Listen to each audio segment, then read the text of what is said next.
So this topic is on advanced memory technology for in-memory computation and image processing applications. So my sincere acknowledgement before we start this session. So actually I'll be presenting few of the work done by my students. These are all my PhD students. And of course, in every session that I'll be taking in this Atal sponsored FDP program, I need to sincerely bid my heartfelt thanks to our research funders and collaborators at the national as well as international levels, because without the generous support of them, it is not possible to sustain such a vibrant research group at IIT Indore for the last 1 decade. And whatever work we have done, since it is majorly experimental and as well as simulation and modeling work. So without the generous support of the funding agencies, this work would not have been completed. So sincere gratitude to our funders and collaborators. So we all know that the interrelationship between all these three elements are already diagnosed, or all these four elements have already been diagnosed. For example, the relationship between electric charge and voltage, we call it a capacitor. The voltage and the current relationship, we call it resistance. And the relationship between current and magnetic flux, we call it the inductance. But unless and until Professor Leon Chua from HP, he worked what is the relationship between the electric charge and magnetic flux. This fellow over here, which we now call it as the Memristor, was still unknown. So in 1970s, he worked, and the entire report of this was published later in a publication published in Nature in 2008 by Williams et al. It is called the Missing Memristor Found. Now, what is so much fuss about Memristor or so-called resistive random access memory in comparison with other memory technologies which are existing in the market in the form of static RAM, dynamic RAM, flash, even hard disk drive. But if we compare the different technological fronts, or we call it the figures of merit in terms of memory technologies, like if we look at energy per bit, if we look at read time and write time, the time required to actually read whatever is written in the memory, and also the time required to write something into the memory. Retention time, like even if we write something, how long that written words or written phrases are sustained in the memory. That is the retention time. Endurance also, even if we are switching the memory on and off, even if we are writing something in the memory and out of the memory, so how long that particular device of the memory will be sustaining for how many cycles. So we call it endurance in computer simulation software, but also we do fabricate our devices. And the heart of fabrication in our research group is sustained on dual ion beam sputtering system. So those of you who do not know what is a dual ion beam sputtering system, basic schematic structure is given. So dual ion beam means there should be two different ion beams are there. So one ion beam schematic you can see over here, we call it primary ion source. So that is actually oriented towards sputtering of the target elements that we keep. So at a time, we can sustain 4 different sputtering targets in the chamber, which is shown like a box in this case. And we have another assist BC ion source, which is actually oriented towards the substrate in which the deposition needs to take place. So the primary purpose of this assist ion source is generally to alter the chemical or the gaseous environment that is required for deposition of films that may happen depending on what kind of substrate we put in the substrate heater assembly.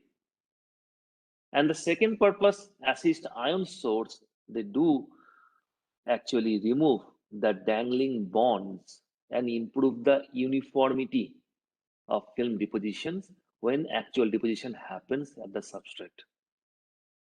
And The purpose of this source is obviously sputtering of the atoms from the sputtering targets.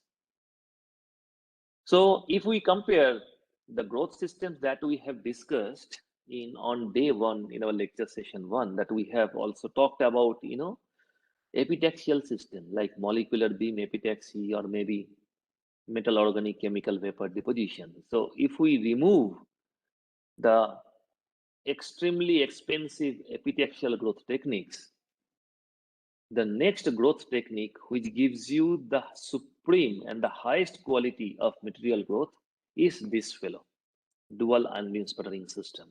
Tria Y203, that this is having an extremely, or this is capable of actually designating or to be established as a stable switching system if we try to establish it as an resistive random access memory.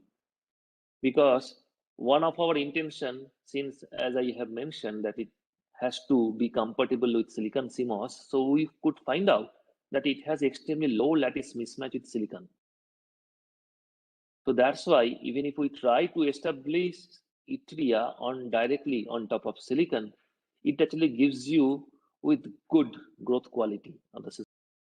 So here the summary actually shows you that we have tried, or we are trying to give out of many different combinations we have tried. We are trying to give you 2 different systems schematically mentioned over here. So one is top electrode aluminum, bottom electrode N silicon, and another is top electrode aluminum, bottom electrode aluminum, and both systems are established on silicon oxide. Okay, and this is the typical circuit symbol in which in both sides, if it is aluminum, obviously both sides should be Schottky, and Yttria we're just showing you by a resistor circuit which can be changed depending on the operation of the devices.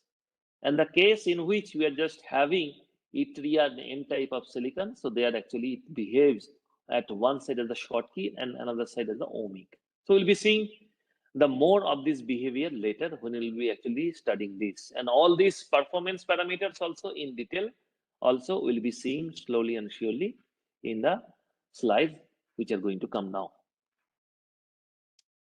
Okay, so in this particular paper published in 2018 by Mangal, what we did, we actually studied the system that we have depicted in the earlier slide. So in the case in which we are trying to use bottom electrode as N type of silicon substrate, we are designating this device as N. And if we're trying to change the growth temperature, like let us say if you're trying to use 100, 200, 300, we are terming it as at N1, N2, and N3. Similarly, if you're trying to use P type of silicon substrate, we'll be similarly depicting as P1, P2, P3. And if you're using the bottom electrode as aluminium, then we'll be terming it as A1, A2, and A3. So in all the cases, the top electrode remains constant as aluminium. So only one side we're just trying to see in this case to see what happens. So from the theoretical understanding, we know if aluminum Yttria is there, one side should be Schottky, another side should be ohmic. So ideally the IV characteristic should look like this. This is the modeling of our result tells us. When one side is aluminum and another side is P-type silicon, then basically we are looking for a combination of Schottky and diode type of behavior. So ideally you are depicting or would like to have a system something like this one in terms of the IV characteristics and both sides Schottky. So it might behave like a bistable memory. So let us see what happens, whether the experimentation or experimental result satisfies our theoretical prediction. Now, the switching characteristics you could see in this slide. So whenever we are trying to use N1 and N2, there is hardly any kind of switching you could see. Whenever we are switching it to N3, so unipolar type of switching you are just seeing in this slide. Whenever we are just changing it to P3, because P1 and P2 does not show any kind of switching, so you're just showing P3. Then it is showing diode-like behavior that we actually predicted in our simulation, as shown in the earlier slide. And when we use both type Schottky, then it gives a bipolar type of switching. Now this is A3, means at 300 degrees centigrade and both side aluminum. And then when we switch it to A3H, means whatever the area of top electrode we had, we just reduce it by half. So we are calling it A3H. So that means device area becomes half. So we could see as soon as we did it, the hysteresis loop area is enhanced. Bipolar, of course, we are getting, but hysteresis loop area is also enhanced. So basically, it seems that our switching of the device is caused by the Schottky type or maybe metal semiconductor junction based. In order to satisfy our observation, we carried out conducting AFM, atomic force microscope measurements, in which we have applied very high value of voltages, and we are trying to see whether there is any formation of conducting filaments between top and bottom electrode, which is responsible for such memory switching. But we could see, as you could see from this map, that maximum amount of current you are getting is 5 picoampere or so. So hardly any current is generated, even if we're trying to use extremely high value of voltage bias. The Memristor is actually coined to be placed in between two successive neurons, the place which we call as synapse or synaptic place. So Memristor is ideally thought that whenever it is used to mimic the neurobiological aspect of behavior, then basically it is actually placed in between two neurons, which is at the synaptic space. And as we know that the passage of information from one neuron to another neuron, which we call the learning process, memory learning process also, it is dependent on the stimulus strength that is generated from neuron 1 and when it is transferred to subsequent neuron, if it is called as neuron 2. So this kind of learning process, as we all know, it is dependent on the stimulus amplitude as well as the time duration for which this stimulus is applied on top of neuron 2.